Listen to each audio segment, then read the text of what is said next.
experiencing from awareness itself. So what we don't know is a race system-wide on the planet is that even that simplest level of awareness can begin to manage our brain and emotions and body for us. And it will actually rearrange them and reintegrate them.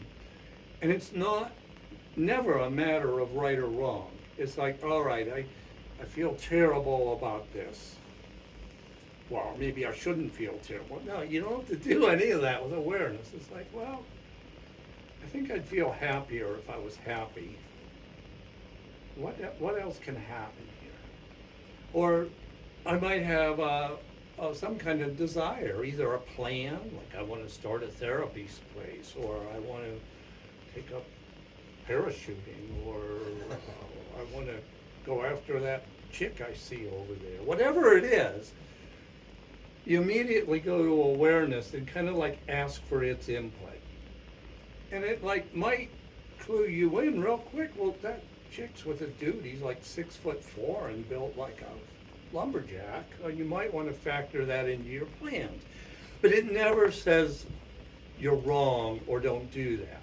What it will do, I have seen, is it will actually change things I want if I'm just honest with it. Like, well, I want that. And they're like, well, how about a better idea that'll get you basically what you want out of that without getting stomped into the ground?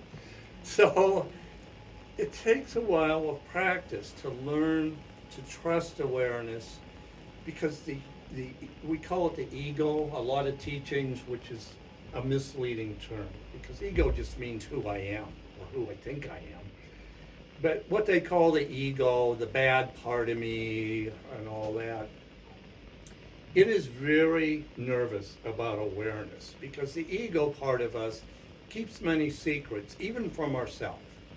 It does not want to acknowledge, oh, I'm having thoughts about that girl over there and my wife's sitting here. It's like it doesn't want anything to see into my brain.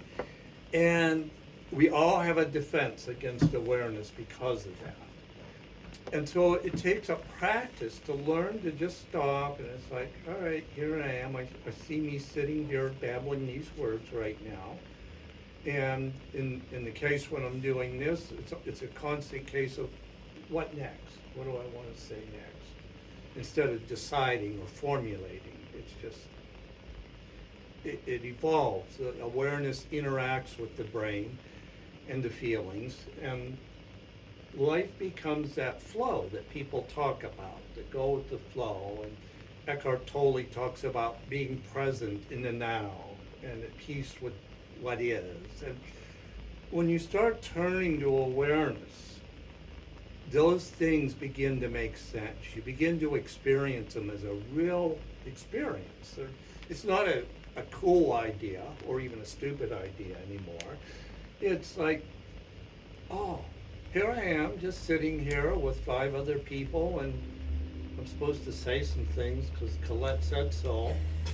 And what's the flow doing? What's it going to do? And so we learn to reach up in our mind above the brain, and it only takes seconds at a time. Meditation is a nice tool, but actually once you learn meditation, you don't need to meditate anymore, because you're doing it all day long. And that is simply referencing awareness between every thought, before every action. You just check it in, okay? And there's nothing in it. That's the other thing our brain hates. Awareness has no thoughts, no feelings, no concepts, and it doesn't want anything. And we're like, well, how can I relate to something like that? It's just what we call being, or Om. Just a pure, but that's part of me. It's not something else I'm going to. It's a part of what's already in us all. But when I turn to that part that we haven't been using all these millenniums for the most part, we find out it's a very powerful friend, I like to think of it as. And as I mentioned, it has the ability, if I quit running my story in my head and demanding that the facts I think are true, many of which, like they hate me or that won't work. Awareness will generate new thoughts in my mind that I did not think of myself. And those are the coolest things when you suddenly realize, wow, I've been thinking this stream of thought about 10,000 times now today, trying to think about this problem or situation. And I got still for just a moment and said, like, what? What else? And a brand new thought appeared in my mind. That's from awareness. And it's just the coolest stuff. I just love it when that happens. It's like, yeah, I got out of my brain for a moment. And it's always good for me, and it's always good for everyone involved. Because the last part about awareness, which is what leads into the spiritual, but I don't like that word, because like religion, it has been infected with so many ideas and doctrines that it loses that essence of just being in contact with the divine or the Om or our being, whatever you want to call it. And you get caught real quick in, well, no, it's aliens from Beetlejuice that are beaming us with information to save the race. And it's like, no, none of that. And even all the other basic spiritual teachings, like the Course in Miracles I followed, that it's limited and it was misleading in the end because it's all ideas when it's in a book. And so we start spending more time hanging in just awareness, more time between thoughts. Maybe we do some meditation time deliberately, just, you can't quit thinking. That's the stupidest thing anyone ever taught. It's like, be still and silence your thoughts. Well, just try it. It's good for maybe 3/4 of a second. And then they're back. You stay in that level of awareness where, oh, I see I'm thinking this. And I tell my brain, no, not right now. We'll think about that later. Now I'm thinking this. Not right now. And as you just hang in that bottom layer of awareness with watching the brain, not trying to get rid of it, not judging what it's going on about. Same with emotions. Oh, I feel this. Yeah, I know it's terrible, but not right now. We'll feel terrible later. I feel afraid. Okay, but there's no alligators here right now, so we'll feel afraid later.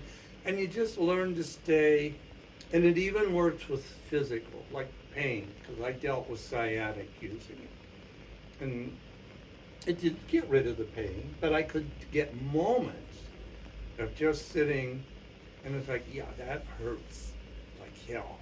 Yeah, that's what's going on. But now I'm in awareness, experiencing my experience.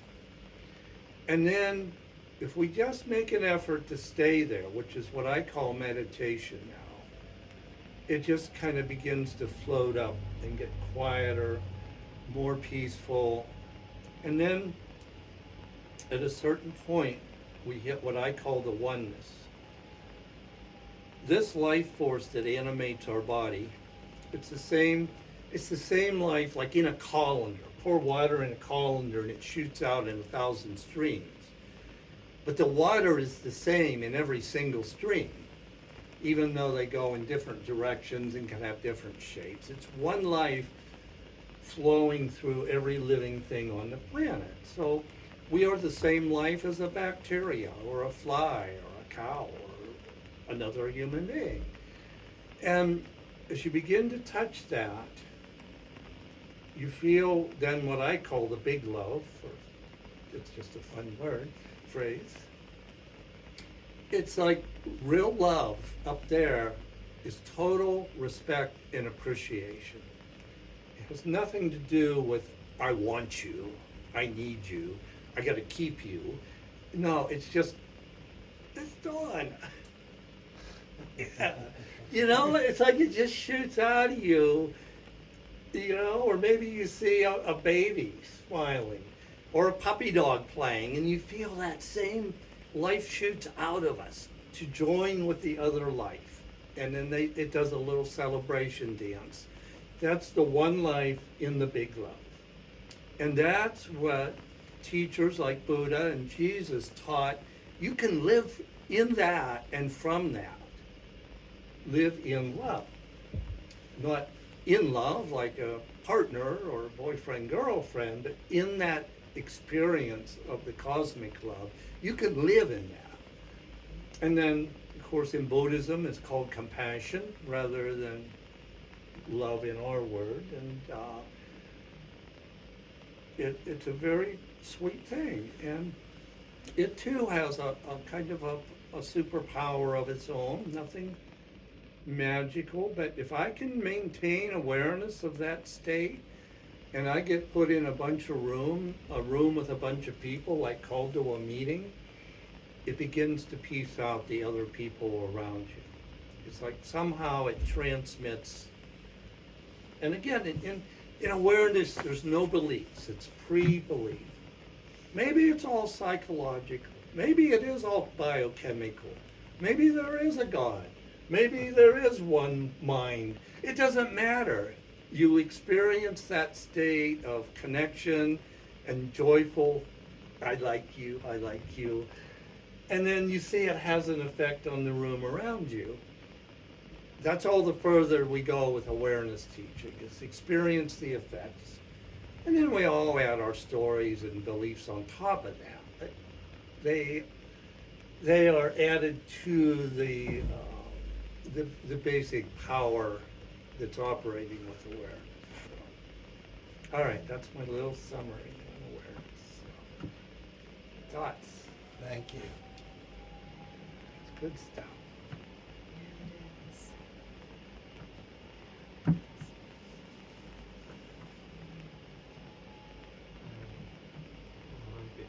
I feel it. Yeah, I can feel you feeling it. That's the other cool thing with it. You can feel it in other people. You can even feel it in them when they're not feeling it, and it helps them come up. But when you have a friend by you that you see them going, yeah, let's rock this place. Cool. I feel good, yeah, awareness.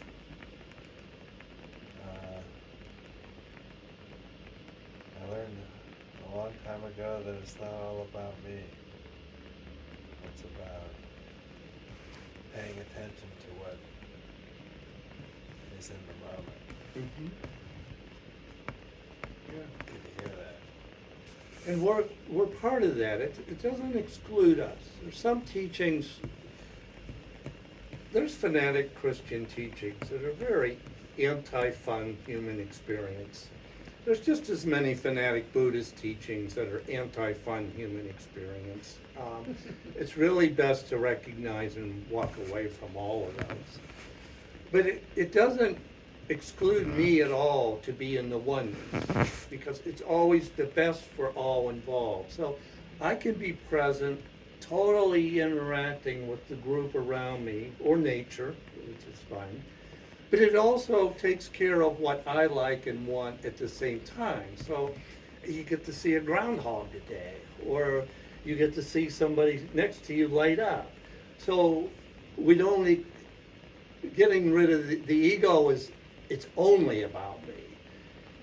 But I don't like to take that teaching that says, we got to get rid of me and be in service to the world. Well, we're part of the world. It's equal, me and the world. And then it's just this nice flow back and forth and in and out between all the parts. And sometimes I get to talk, and sometimes I even shut up and other people talk. But I just wanted to clarify that because you mentioned it, because that's I think a bad misteaching, that the old, I got to get rid of my ego, get rid of me. No, I just need to learn. It's there for a purpose. Well, it's there. It's there. Yeah, aware doesn't even go to purpose. It's just, it's there. Okay. It's part of me. So awareness helped me be that in a way that's mutually beneficial to me and the world around me. So I don't have to fight it. I transform it. But awareness does. I don't have to figure it out. to like maybe let go of some of your old agendas and strict definitions of you, but you right now is like, peers are mirrors, like everything you see is, I learned that working in jail, peers are mirrors. We had a counseling class and Okay. like, yeah, peers are mirrors. It's just the idea, like, I see myself in you, but in this case, it would be, I see that light in you, Yeah. and that's all. I feel like normally I'd be, in our time together, Tim, as you recall, I would have a lot of questions. I mean, I am, it's okay to, I love that I'm curious. Oh, yeah. I'm always curious, but like, now I don't really, I don't have too many pertinent questions because, I think it was a lot of years of unlearning old beliefs. So just, I was unlearning, and then I was, I didn't need to figure it out anymore. I didn't need to figure it out once I just experienced a sort of a,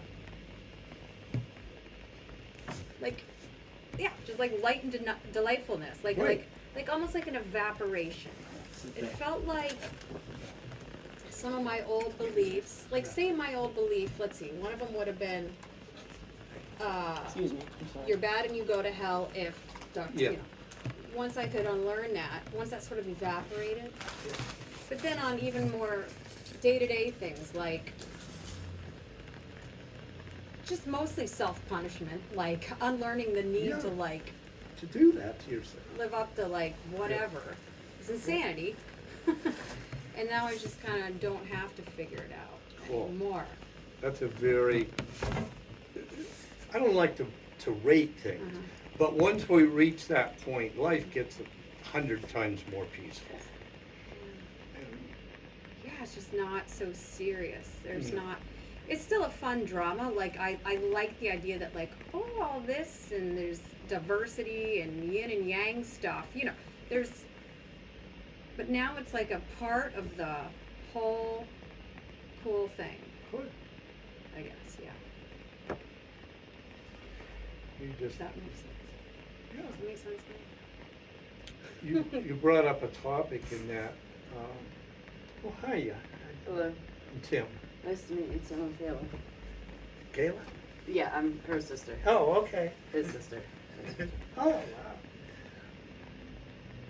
We all have built a very, very strong story of ourselves since birth.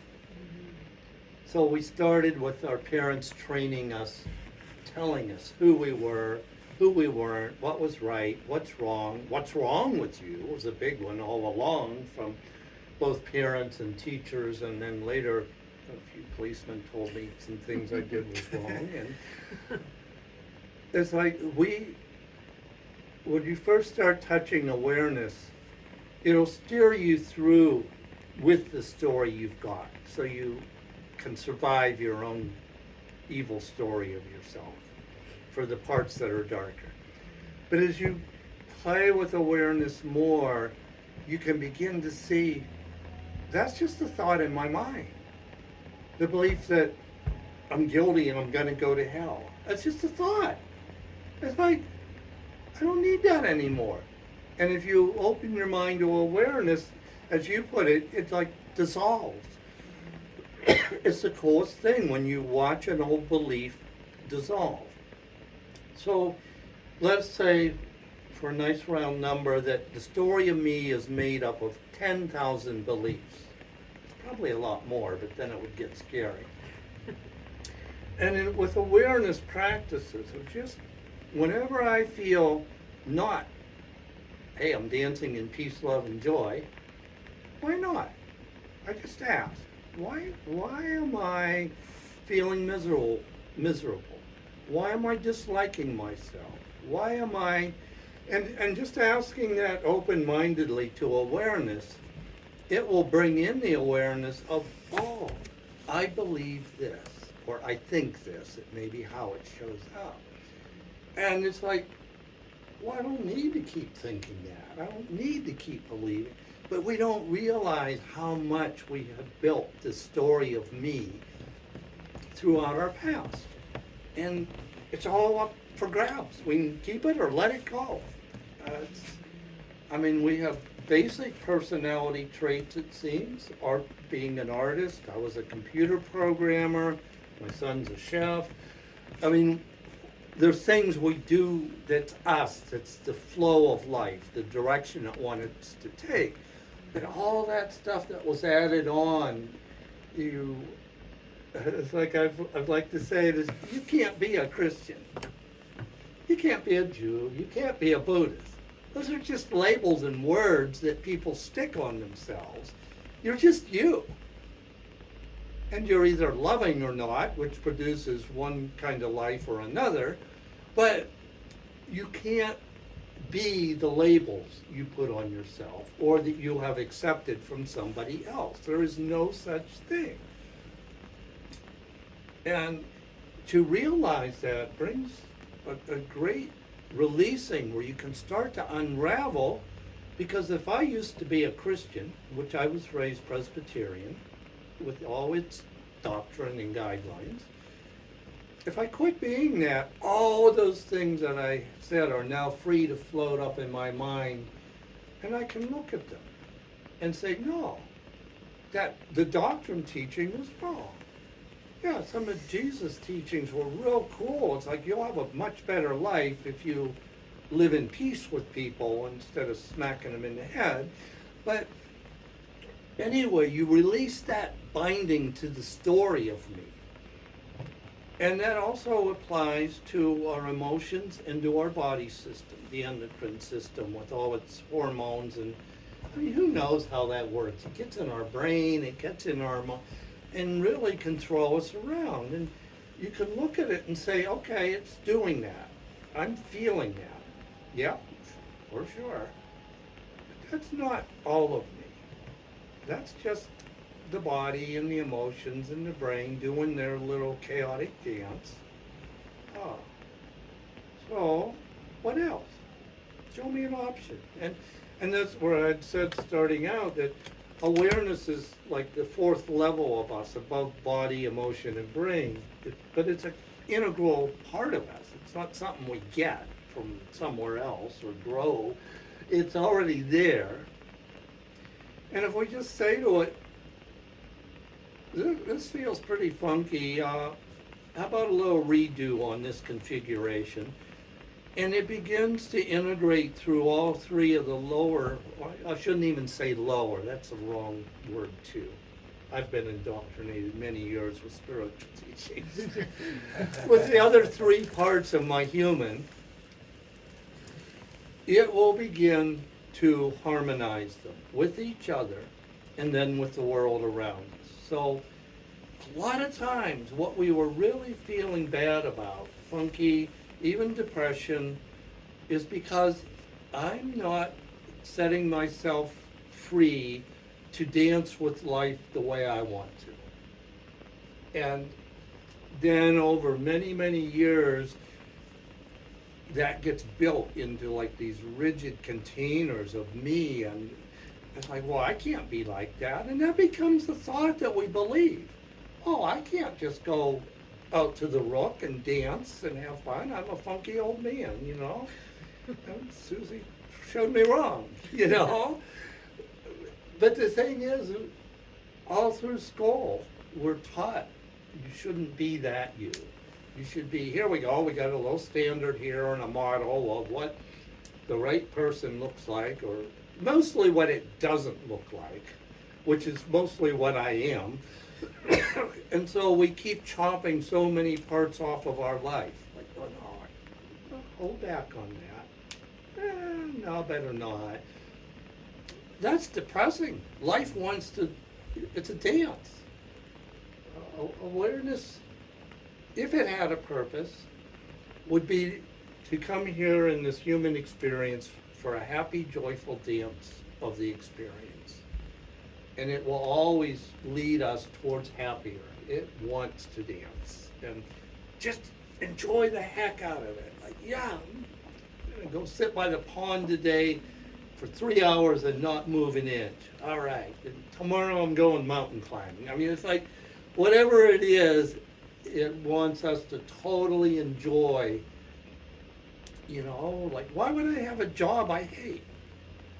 Simple choice. Leave the friggin' job and get something you like, and you say, oh, but I can't because, well, then decide to like it and be happy while you're there. It's just for a while, either a while today or a while in my life. But why would I say I have to be unhappy because? And I do that a lot. We all do. Wow, that guy cut me off in traffic. Now I'm pissed. Well, it's an option. And awareness, you will, as you learn to turn to your awareness for input, you'll hear it laugh. It will chuckle. Like, man, that really pissed me off. And you hear, yeah, you decided to get pissed off and to be unhappy instead of in the joy dance. Look at what you're doing. And then it's just a simple choice. Oh, yeah, I could go for happy. Help me get back there. And it will do that, too. It helps. Sorry, I get going. Once I start.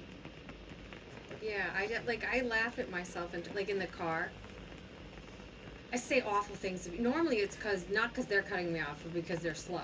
And like the things that come in my mouth, like I also love rap songs because they're so absurd. Like they're just so like some of the things are like, like slap the hoe, things like that. Okay, so this to me is like absurd but hilarious. So sometimes the stuff that comes out of my mouth, like in traffic, comes out, I'm like, and then I immediately also like enjoy it and like laugh at it. Yeah. Not like, yes, you were an asshole, good job, but like, No. Oh, you silly, and Yeah. and so it's Exactly. all fine. I'm not mad at me. I'm not Not mad at them. Yes. It's a crazy fun dance. And the more we let it be that, and that's a very good example. I mean, everybody wants to search for answers and find a new life. No, it's all in those little moments of this life, right now, the way I am. So yeah, I find myself screaming at the asshole. And it's like, oh boy, you're on a roll today. And then you're laughing again, and you're out of the mood that quick. So yeah, good example. Yeah. And I still sometimes I catch myself, like you said, you cut so much of you off. I'll Yeah. sometimes be like, I gotta hold that back. Not often, they know, but like, even then, I'm like, I even have like a slight like, why are you doing that? You're just succumbing to something, but. Yeah. Even there's times, I've said, the ego is like a pet beagle. It's here to dance and have fun. Even the ego, if it was sane, which may take another few minutes to get back to, but you don't let your pet beagle do whatever it wants, whenever it wants. You'll have guidelines and you have limitations. So there are parts in me that are very appropriate for some situations, but not very appropriate for other situations. So I'm not containing myself as in I'm wrong or it's bad. It's just I know when I'm with these people, I speak Christianese because that's what they're speaking and that's what they're about, and it just makes it easier. But it does not hold me back from being who I am internally, even though I regulate my personality occasionally. And the same with a cop. It's nice. It's very good to be polite to cops instead of saying It's like, that's not self-containment. We need to consciously regulate some of our personality because it's been out of balance for so long. And as we grow more in awareness, there's less and less regulation needed. You just know what you want to say or do, and it's harmonious. Excuse me. Unless Spirit wants to have fun.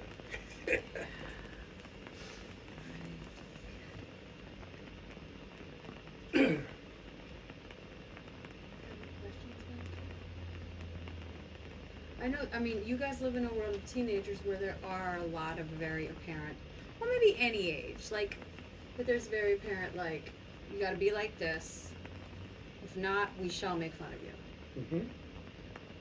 And that's part of the biological program. That comes from being a primate, which lives in tribes or whatever we call bunches of primates.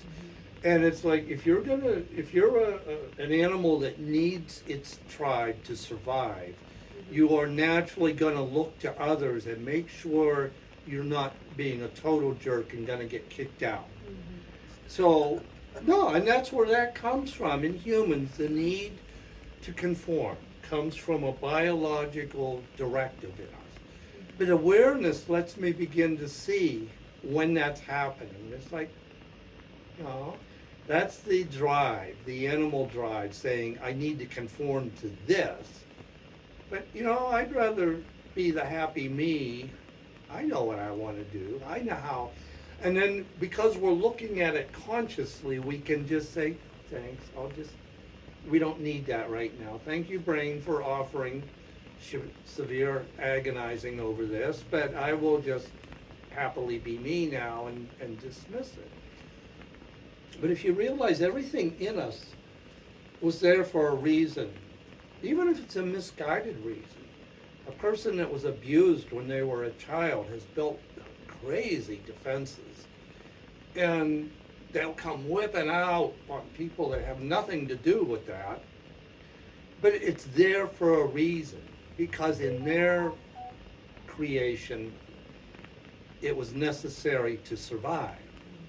So you don't judge any of them, but you can look at them all and say, wait a minute, that's a body directive. That's a primal directive. That's an old emotional, I got hurt. Well, I've been carrying that now for 67 years, and I don't have to keep listening to it. I can see that and then let it go. Yeah.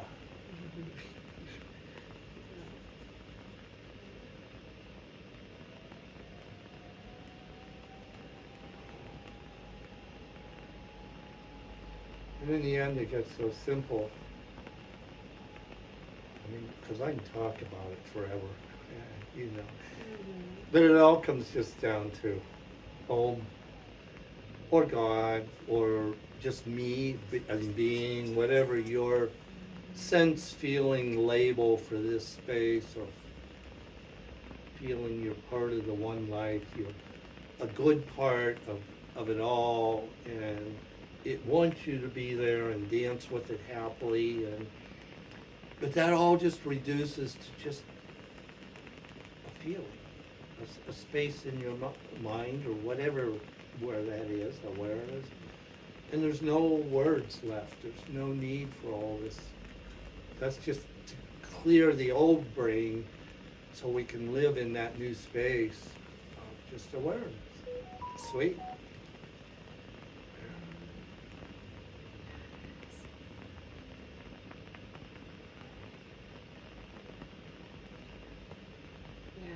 Definitely thankful for it. I can tell you, I could pave a nice easy straight line on how to get, you know what I'm saying? Or when, or or people will come to me and be like, I overthink, I must stop. And I'm like, just I'll throw out a bunch of possibilities, see what they take, I don't know what, it's also you gotta be ready. Yeah. Or if you're sick and tired of being sick and tired. Well, yeah, that's it, where we all reach that point that change happens. Yeah. But there is no straight line. I mean, I was serious when I said 67 years maintaining the same hurtful program. When I blew up with Susie last August, and we had a massive blowout, it was an old program. I started seeing it in high school that I felt I needed something from a relationship that I never got. And then I would end up getting angry because I wasn't getting that connection.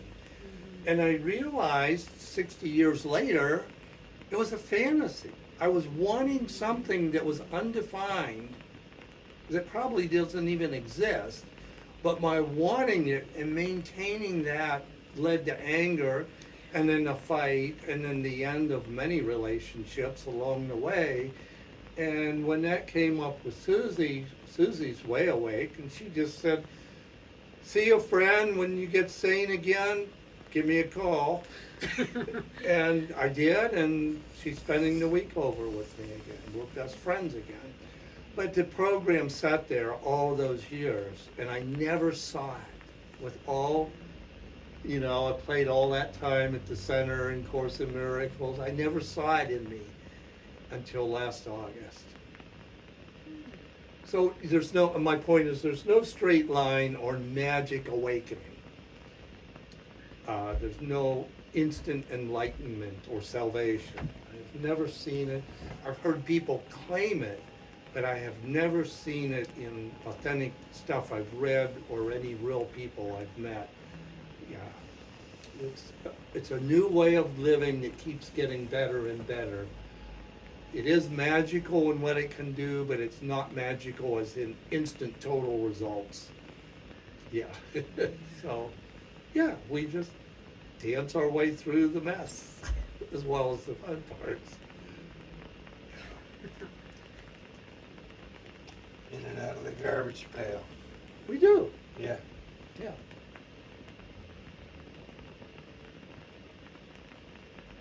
Any questions?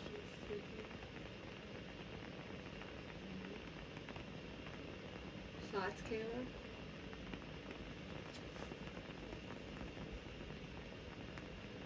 Did any of it make sense? Yeah. Some of the, abuse. Sure.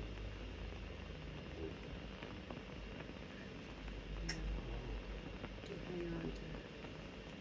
It's hard to. I don't know if, like, when we hang on to stuff and its effects, it's like hard to know, like, do we let go or does it just eventually, do we push it away or right? Yeah. I found by, again, asking my awareness, like, I don't like keeping this feeling. Help me let it go. Mm-hmm. And that's what happened with the Susie thing. Is I couldn't see it it took me 2.5 months to work on that. And one day I could just suddenly see what I was hanging on to and say, help me let go of this.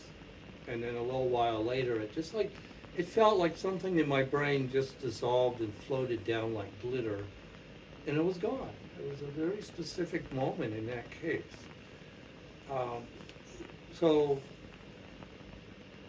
I would only say that if we think holding a bad feeling, see if we think it's protecting us, because that's why I won't let go of it. I think that I need to protect myself, and so I won't let go of that and get a better solution for how to protect myself without that bad feeling. So that's the only thought I have to offer. It's hard to grow up without the idea of I need to protect myself. Yeah. Oh yeah.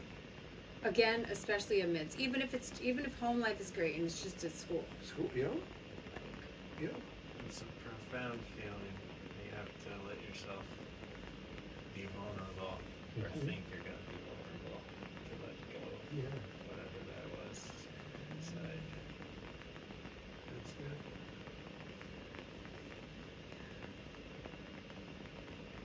Right. You gotta be like, even if something does hurt, you can take it. Yeah. Yeah, that's the alternative to belief, by the way. In awareness, we are taught or teach accepting what is. I can always accept what is. It doesn't mean I have to like it, but it's like that job I gotta go to. All right, that's what I'm doing right now. I accept that. So I'm just gonna go there and have a decent day, even though there's a lot of things I would want to be different. I accept I'm gonna do that and do it happily. The same with the future. I would hate to go through cancer. I would hate this or that. I don't have any belief that God's gonna protect me from it, because I sat with my hand on Linda's chest when she died from cancer. And I don't know anyone more spiritual than she was. So there's no place for belief in awareness. it's like, no, whenever it comes, I know I will be able to keep doing the little steps, maybe a minute at a time, and just keep accepting it. All right, let me just accept this moment, get back to a little bit of peace. Next moment, I know I can walk through anything now with acceptance. And beliefs are dangerous, I'll say, because they're hope. And they're great when you're up in them, when it's on. You're buzzed, like, yeah, I believe. But then when reality hits, and that belief is sitting there, and you're holding your partner's hand while she's dying, suddenly that belief is not such a lovely la-la idea anymore. Like, well, anything can be healed. God will heal anything if you just pray right. I mean, that's what I'm saying. If you see what I mean, the kinds of beliefs that can become detrimental to our peace. Whereas holding her hand, and she accepted what was going on, and when I did, I could walk through the experience with her in peace. I cried the whole time, but I still could be there in peace and the joy of loving her while the experience went on. Whereas if I would have gone into drama, I would have lost that joy and connection with her when we went through it. Does that make sense? Yeah.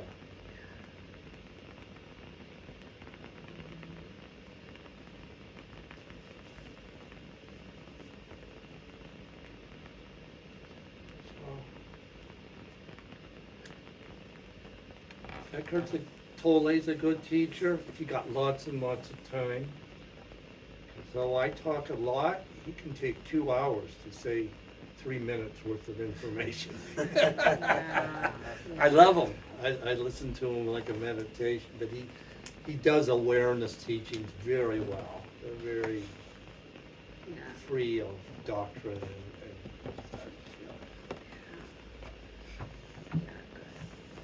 And he's free, like everywhere on the internet.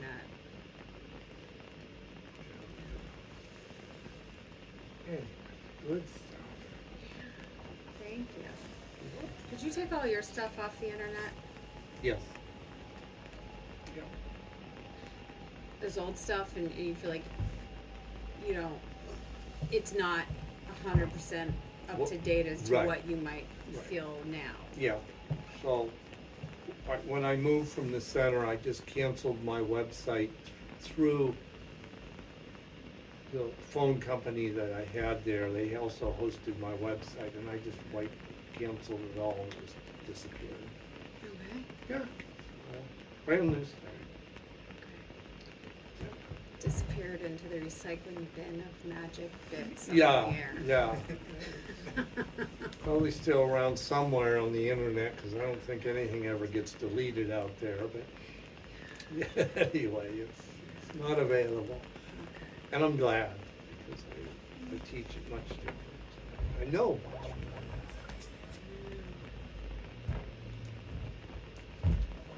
There was still a lightness and delightfulness to a lot of it, but Yes, and I'm very grateful for the fun and the love and the good that we all shared during that. But my beliefs with the Course were kind of fanatic. Very narrow channel at the time compared to where I see things now. well, I'll have to come down and visit sometime. Do that. Yes. Dom goes down south for his, singer-songwriter string band ensemble. Okay. I'll hitch a ride. Yes. Depending on availability, there's very often rooms or beds available. We just crash. So. Or tent. Oh yeah, we're setting up tent sites. As soon as I go back, that's my next job, is to clean up tent sites and have that open for the summer. Yeah. I love it. That's awesome, man. Yeah, terrible job of making paths in the woods, clearing tent sites, all outdoor fun stuff. Yeah. How's the weather? During the day, it's in the 50s and 60s, but it was still 20 in the morning when I got up the day to come up here last Monday. And at night it goes way, oh, It's Virginia. yeah. But no snow, not like here. A few flurries once in a while. Wow. Yeah. You didn't catch any snow here? Hmm? Did you catch the snow here? No, I come just as it was melting off. I think it's pretty. Yeah, I like the Yeah. sun too. Erie PA had a good one. Thanks Everyone's out and about already. Thanks for stopping by, Taylor. Yeah, no, sorry, I'm in the process of moving, so. Oh, yeah, that's fine, me too, so. That's what I heard. Yeah. Yeah. Thank you for coming. I appreciate it. Very nice to be by you for a moment. Hope Yeah, things it's- go well. Wish I could have caught more of your meetings. I didn't even really know about you. Well, I haven't taught for 5 or 6 years. Oh, yeah? Like my brain crashed from all my old belief system, and I was in limbo for a while. Oh, that happened, yeah? And, yeah.